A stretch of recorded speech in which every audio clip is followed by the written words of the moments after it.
Day 381 of doing a LeetCode problem every day until I get a job. All right, y'all, we're back again another day, another LeetCode problem where we're doing daily LeetCode problems. And today we have question number 2918, minimum equal sum of two arrays after replacing zeros. The difficulty level is medium, but don't worry because you already know we're going to keep the solution as simple and easy to understand as possible. But before we get started, y'all, don't forget to like, comment, and subscribe. And if you need any new Apple AirPods, go ahead and check out that link in the description so you can get you some. Now let's see what the question says. You are given two arrays nums1 and nums2 consisting of positive integers.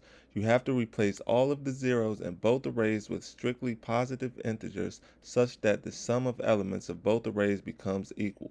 Return the minimum sum you can obtain or -1 if it's impossible.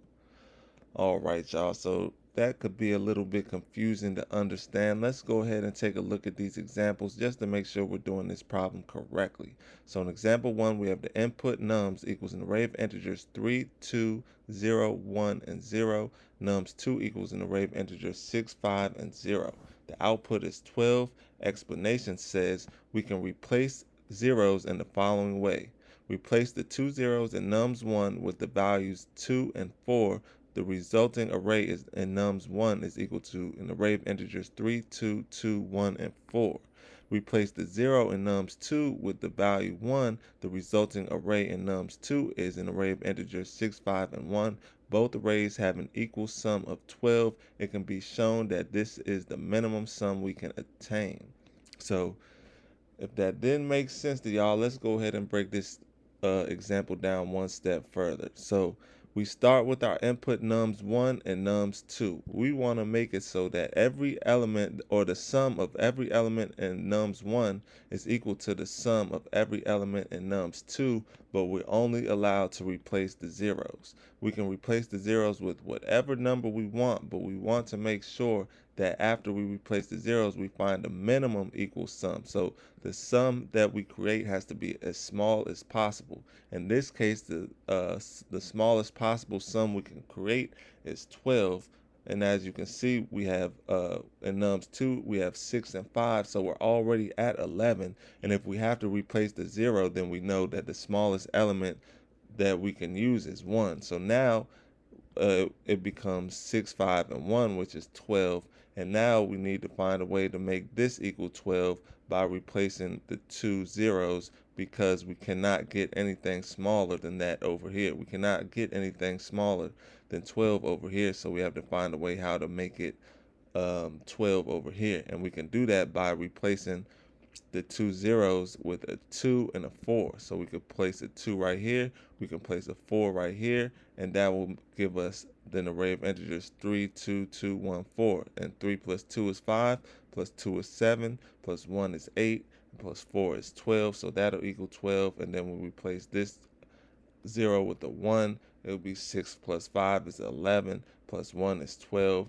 Thus 12 is the smallest sum that we can create from these two arrays when we replace the zeros. So just in case that didn't make sense, let's go ahead and take a look at example 2. Example 2 is a case where they might try to throw a trick question our way where it's impossible to make the sum of both arrays equal, right? It says right here, return -1 if it's impossible. So that's what happens here. So in example 2, we have the input nums, or the input nums1 equals an array of integers 2, 0, 2, 0. Nums2 equals an array of integers 1 and 4. The output is -1. The explanation says it is impossible to make the sum of both arrays equal. So in this case, nums2 has no zeros, as you can see, so we can't change any elements in this array. We have to stick with 1, 4, and so nums2 has a sum of 5. We come over to nums1, we see we have two zeros that we could try to replace, but since nums2 equals 5 and we already have 4 in nums1, we have a 2 right here and a 2 right here, so the sum is already equal to 5. We would have to replace this. The lowest number we could replace this with is a 1, and the lowest number we could replace this with is a 1.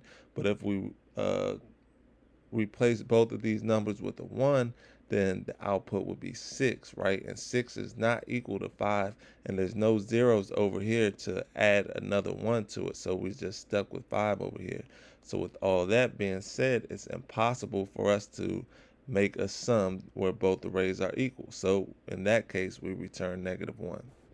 Now, I hope that made sense to y'all, but now that we understand the question, let's get into the fun part, the solution. Solution is not that difficult, so let's get started. First thing we need to do is we need to calculate the sum of all of the elements in nums1 and nums2. So for that, we could just declare a variable. We could call it n1, and we could set that equal to nums1 dot reduce. Open up the parentheses, we're going to say we're going to say 0, comma, plus. And what this is going to do is it's going to count, or it's going to add up every number in nums1, right? That's what this plus is going to let us do. It's going to add every number in nums1, and it's going to start the count from 0. So we're going to start from 0, and then we're going to add every number in nums1 to 0. Now we need to do the same thing for nums2. We're going to declare a variable called n2, and we'll set that equal to nums2 dot reduce. Open up the parentheses 0, comma, plus. And once again, that's going to do the same thing, but for nums2. It's going to take every number in nums2, and it's going to add them together. That's what this is going to do. It's going to add them together, and it's going to start from 0. So it's going to add every element in nums2, starting from 0. It's going to add them all together until we find their sum. Now we need to count how many zeros are present in each array.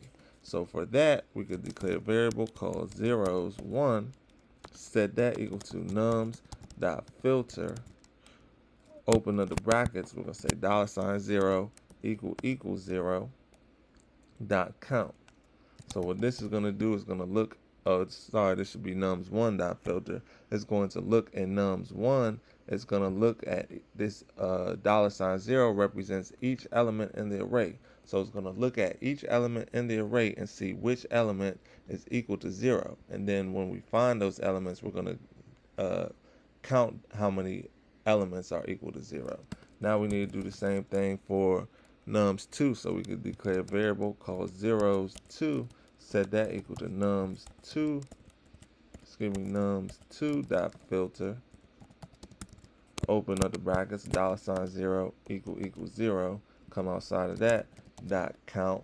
And once again, this is going to add up all of the numbers. It's going to go through every number in the array of nums2 and see which one of those numbers are equal to 0, and it's going to count how many times we come across an element that's equal to 0.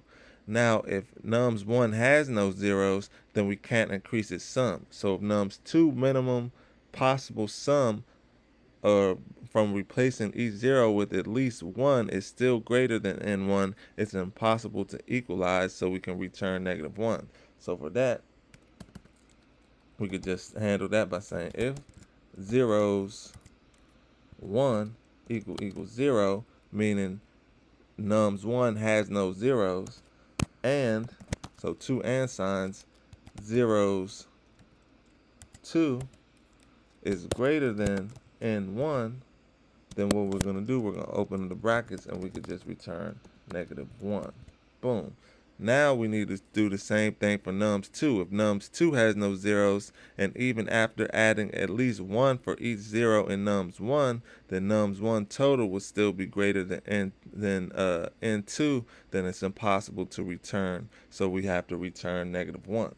So for that, we have to do the same thing for zeros2. We're going to say if zeros2 equals 0, and two and signs, n1 plus zeros1 is greater than n2, then we can open up the bracket and we can return -1. Boom.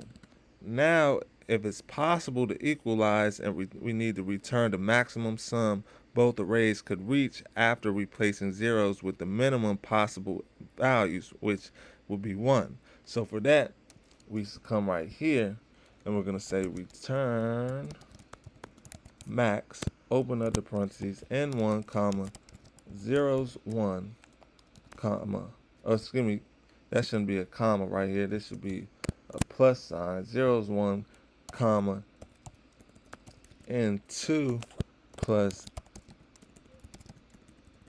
zeros 2. Boom, just like that.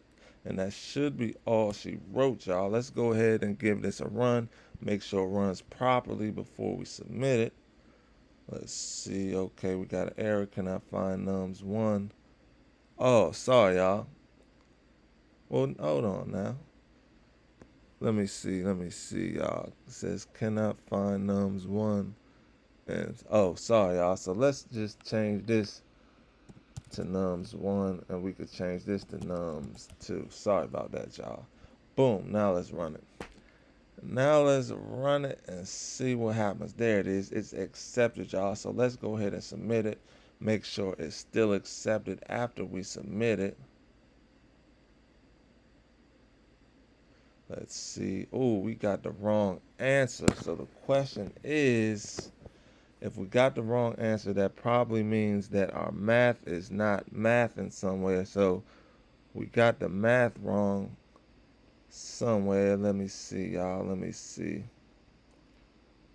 Sorry about that. Oh, right here, y'all. So this should be n2 plus zeros. That should be n1 plus zeros. Now let's submit it and see if it works this time. It should work this time. Let's see. And look at that, y'all. Runtime 389 milliseconds, beats 5.4 or 5.04% of users with Swift. We can definitely get those numbers up, but right now we just want to be able to solve the problem that is presented to us, and I feel like this is a good solution for that. So with that being said, y'all, get one more look at the code. And yeah, I hope y'all learned something today, and I hope to see y'all here tomorrow for another day, another LeetCode problem. See y'all then.